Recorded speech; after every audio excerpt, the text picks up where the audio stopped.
What's up, people? It's time for another Accountability Success Circle. Success Quickie. This is number 40. Woohoo! We're going live in just a moment.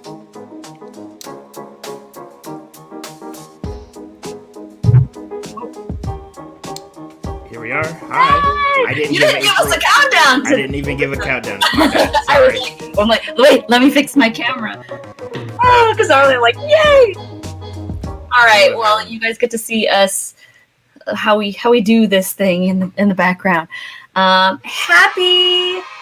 I guess this is our second October one, but I feel like October is like our new year at the ASC, don't you? It is. I feel like it. I'm super excited. We've got our very first ever annual planning retreat that starts tomorrow. And so we're gearing up for that. I'm a little on the tired side, but I need to conserve a lot of energy for this awesome weekend. And the next time we do a quickie, we'll have some really great insights to share as we plan for the coming year. Yeah. So today, what are we talking about, Gary? We're talking about life satisfaction, April. Yes.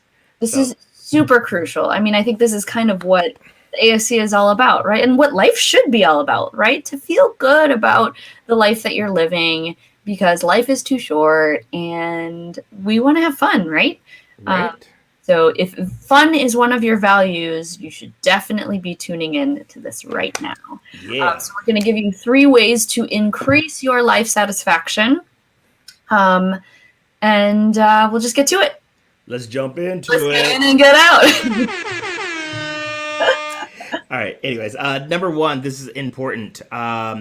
This is all about understanding your values and motivation. And if you were around for Quickie number 38, I'll put the link in the comments in case you weren't there. We gave a really cool way to identify what your personal values are. But it's important to reiterate that right here because I feel like your values is like your compass. And when you understand what your values are, it can guide you through. And one quick thing I learned about recently is a concept called empathy gap. Empathy gap is a cognitive bias where you, like us as humans, we have a hard time predicting how we think we're going to behave in certain situations. And so if you've ever done this, you'll know what I mean. Told yourself, you know what? No, I'm going to be good this time. I'm not going to eat fast food. I'm not going to eat out. This is it. And then you find yourself in a situation and you're like, oh, damn, I did it again. Or you go to the store to buy, decent stuff and you come back with Oreo cookies and stuff like that. Anyone do that, or is it just me? Oh, no, I do. And then you eat them, and then you eat the whole box, and then you feel terrible.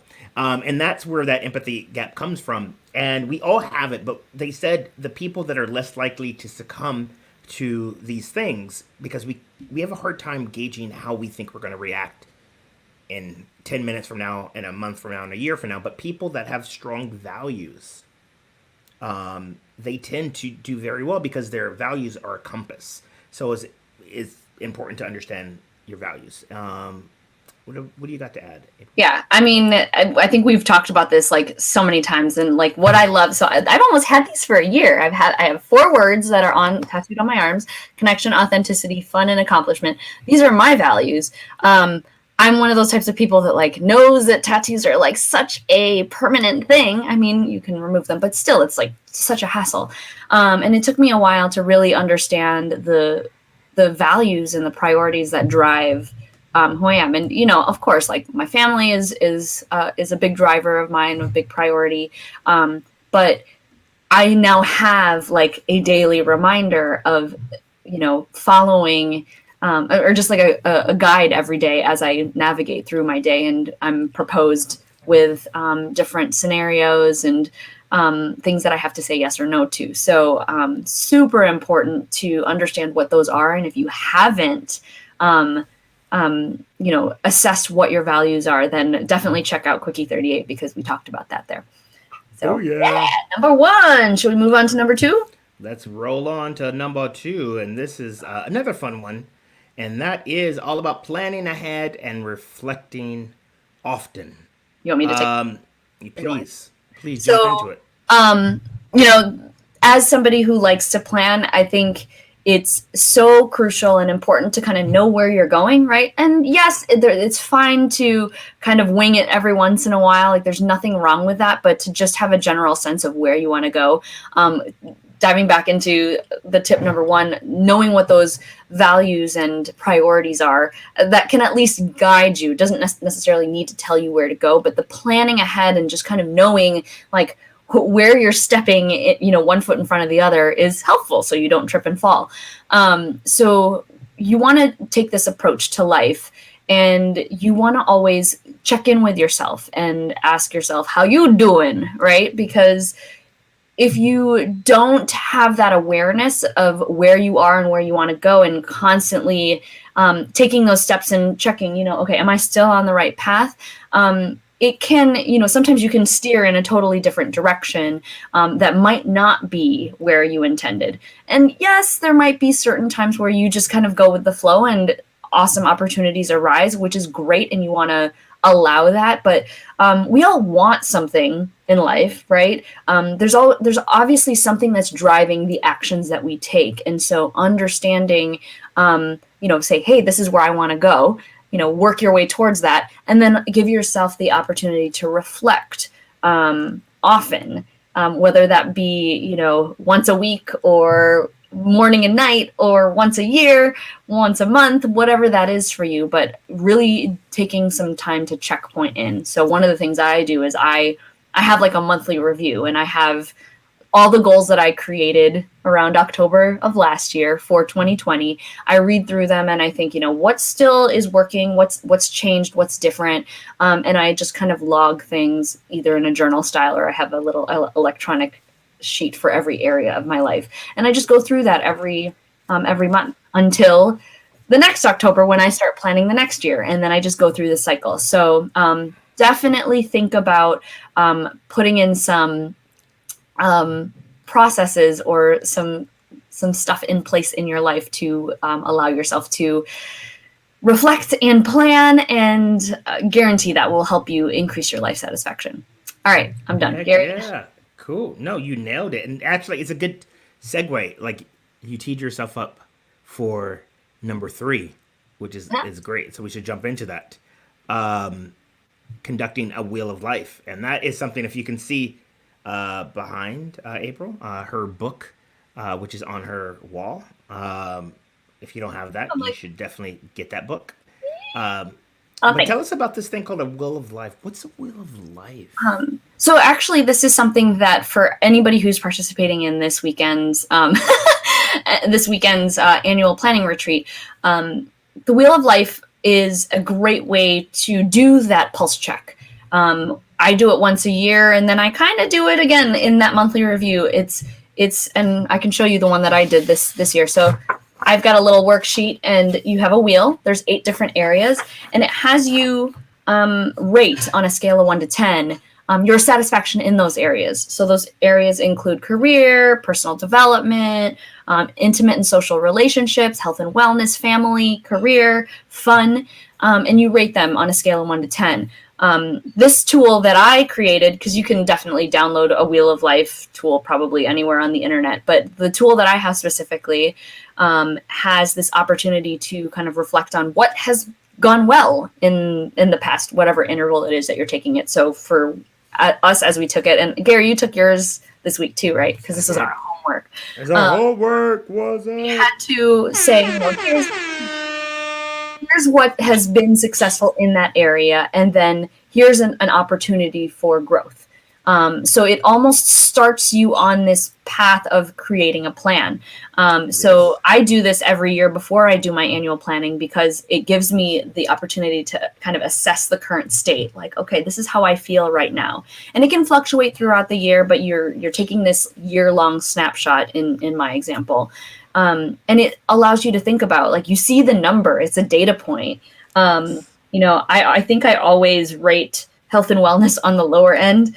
So that's kind of the low one for me for this year. That's what I put down. But it kind of makes me think like, okay, if I'm only a 7, then what do I need to do to make it an 8 or a 9 or a 10? So it's just a great data point for you to do. And as a, like little extension of the reflecting and planning. I don't think that's all I had to say about that. That's all I had to say about that. Any? Yeah. No. One thing I definitely want to point out, April brings amazing insights to this, especially where she mentions if this is a 7, what do I need to do to get this to an 8? Because it's very simple. And April, do you mind if I show something pretty cool? Yeah. So this right here is like your whole life is all compacted, and it may be like a little block that you're having, and you're feeling kind of frustrated, right? And one of the cool things that if you follow April's method, it breaks it down into these like little pieces that are easy to manage. And if you are looking at your life and you're like, oh, how can I make it go from a 7 to an 8? You start to knock things off. And what it does is it gives you clarity. Woo! So that you can have an amazing 2021. So Did you anyways. rehearse that? No, I just did it right now. I mean, I know that you've been practicing that magic trick because I saw it last week and you were still working on perfecting it. Yeah, It looks very good. Thank you. Nice. I appreciate that. Great metaphor. Great example. So as we mentioned, we have I don't remember. Sorry. Like I threw her off. My bad. I need to stop doing magic because it just throws me off. I love it. That's what makes this stuff fun because we're just chilling. We're hanging out with you. We're having a quickie with you.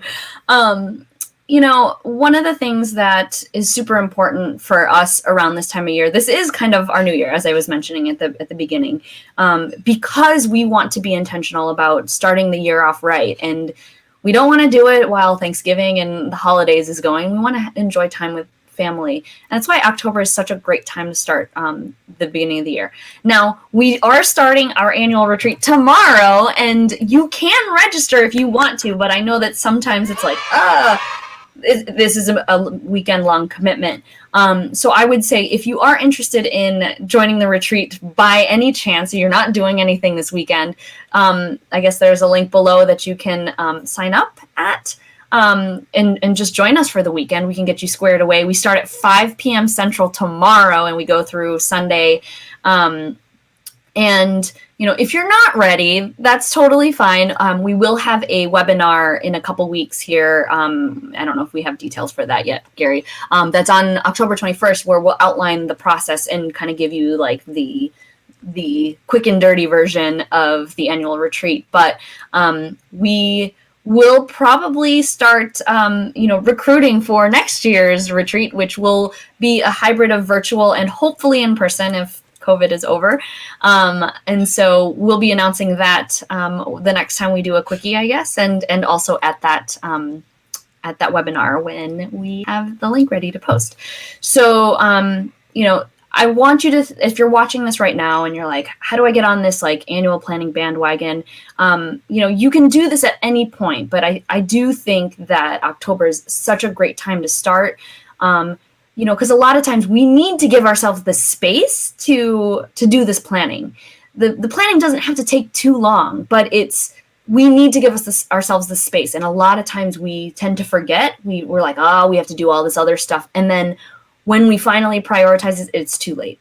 So to set the intention, like we're going to take the whole weekend and we're going to figure this out. We're going to do it in an easy peasy way where it's not like overwhelming and stressed out, but you're creating that space to prioritize you.